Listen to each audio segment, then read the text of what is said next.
Welcome to On Our Way, a podcast about grief and loss. Bill Botman is my name. Good day. Today I would like to start with reading an extract from my book Without You that I published in 2022. I read from page 246. Everyone who has been through this or something similar says the first year is the worst. Once you have managed to get through the first year, you are through the worst. I've already experienced all the firsts. Your birthday, our wedding anniversary, the birthdays of others, my birthday, Christmas, New Year's Eve, Valentine's Day, Easter, vacation time, and the first anniversary.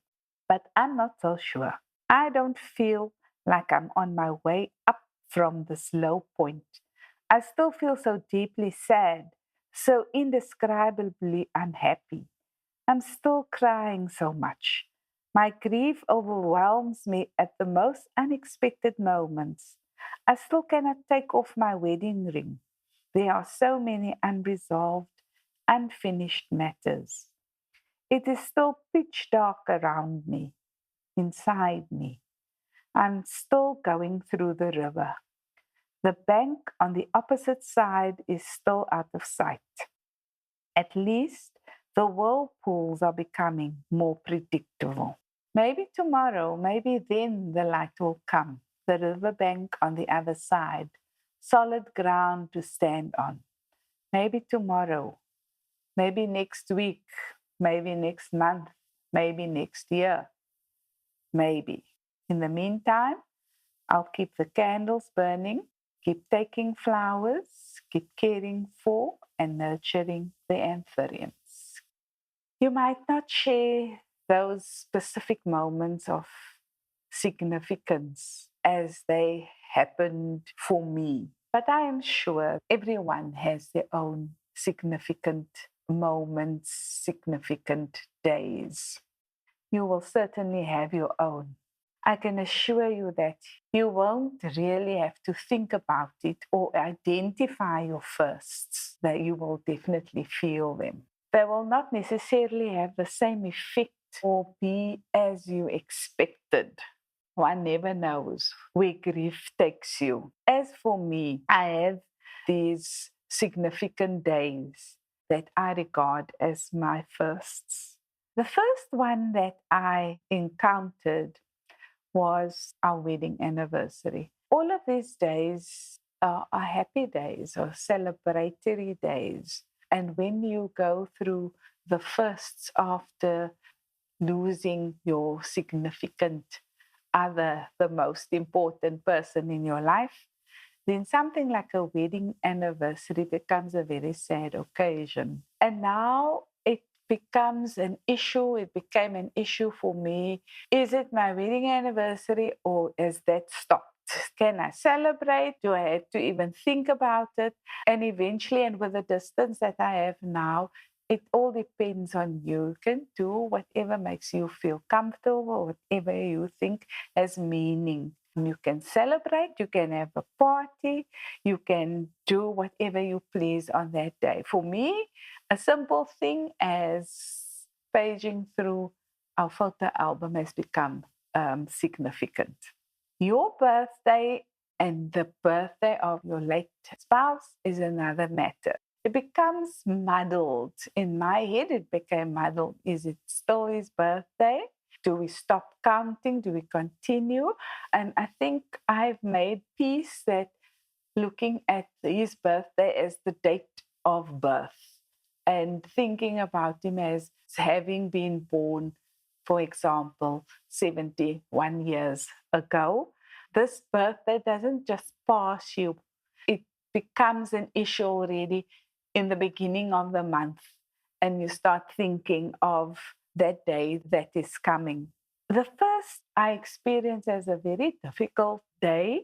It's a very sad day, especially if you're remembering the wonderful things that preceded that, how wonderful the celebrations were that you have shared. And then, of course, everybody else's birthday also becomes significant because you've shared so many experiences on the birthdays of all the children or the grandchildren, the siblings in your family, the elders, that also becomes everybody else's birthday is also a first for you to get used to. My own birthday, of course, also has some significance because remembering the ways in which I was made to feel special by my late husband becomes a source of good memory. So it is the first birthday on my own was very mixed emotionally. In fact, it wasn't mixed. I was not happy. But even thinking about the beautiful things, the fun things, the celebrations that I had as birthdays didn't really, on the first birth, improve my feeling of celebration. So dealing with the first is always for me a very difficult thing. Christmas time, in the way I live and the way I celebrate as a Christian, is also a very sad time, although it is a joyous religious celebration, but having lost someone dear who shared Christmas with you can make that very, very sad. So the first New Year's Eve, the first Valentine's Day, the first Easter, all becomes occasions of sadness. Things like holidays, going on holiday, going on your first solo travel, traveling on your own. All those memories keep on flooding back. And the firsts are, I think, thresholds to overcome, and therefore they are important. But firsts do not necessarily happen in the first year, because there are other, for example, previously planned social events. If you and your husband or wife planned to attend a social event and now it happens and you have to go on your own, that is a very difficult step that you have to take. I took up the challenge to go to the planned social events, although they were difficult to experience.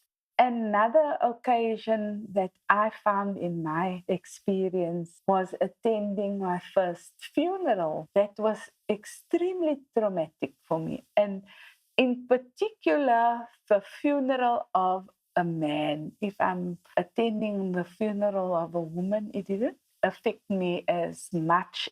Experiencing the first doesn't mean that the second will be better, but it is important to recognize that the first are the most difficult, but they are not restricted to the first year. So most of the first might happen during the first year. You find that repeating those same occasions like birthdays and anniversaries and Valentine's Day might become marginally better. And until you can look back at where I'm now over a period of 10 years, and you find that you've actually made real progress to step into new patterns, to take up the challenges of building a new life and making your own paths. It still happens, still after 10 years, that I find myself feeling sad at unexpected events or occasions. And that is something that one cannot really plan or do not really know how you will react emotionally to the firsts. Incidentally, I have for a long time not reacted emotionally when attending a funeral of a man. But recently I attended the funeral of a colleague of my late husband with similar circumstances and similar challenges that they shared, which took me back to being And so I realized even after 10 years, there can still be firsts.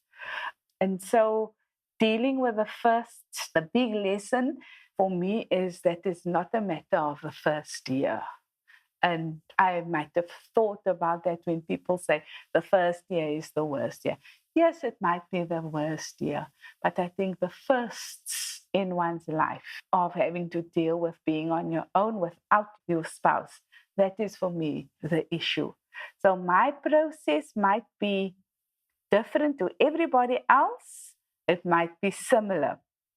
But I will urge you and invite you, if you are going through a similar experience of grief and loss, is to bear with your own process. You decide what your process is. You are the one who will say, now I am no longer sad, or this is enough. I think I've cried enough.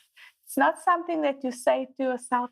I think it's something that you grow into, and make sure that you are making progress, because staying in the grief as it was, in the intense way it was surrounding and overwhelming initially, should be a way to grow out of that and to make progress. Be patient with yourself and be patient with your grief. And don't listen to people who recommend a specific time period for you to be grieving and you must get over it. Those words really get to my nerves when they tell you to get over. It is your process, so use grief in the way that you feel, but be sure not to get stuck and make your own progress according to your own pace. I have set myself milestones.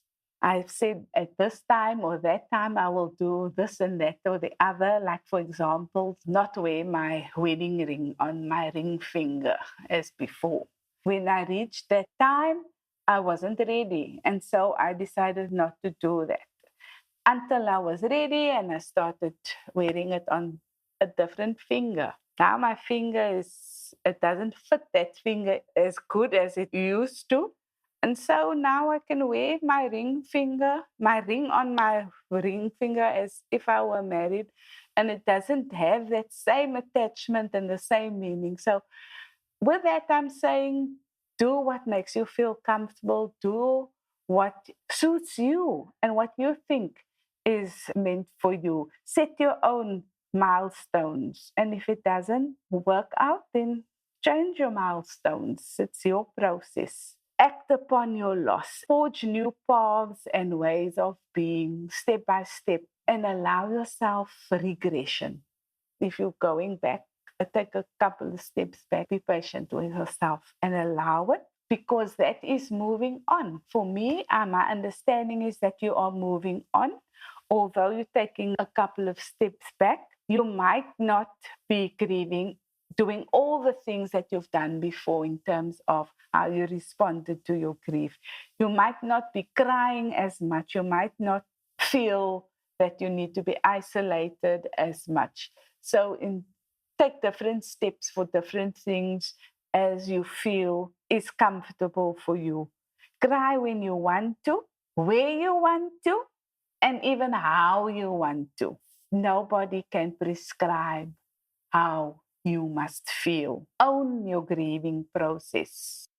Read more about all my firsts in Without You and Sedert die Dood ons skei, as well as some firsts in Still Life Remains. Steeds bly die liefde. You have been listening to the firsts on my podcast, On a Way with Beryl Botman. Walk tall, tell it all. You've been listening to On a Way with Beryl Botman. You can purchase my books online on Amazon, Take-A-Lot, and at bookstores like Exclusive Books, Bargain Books, independent bookstores, and Barnes & Noble internationally. To connect with me, please follow me on Facebook to learn more about my book launches and talks. You can write to me at beryl.botman60@gmail.com. Thank you for listening.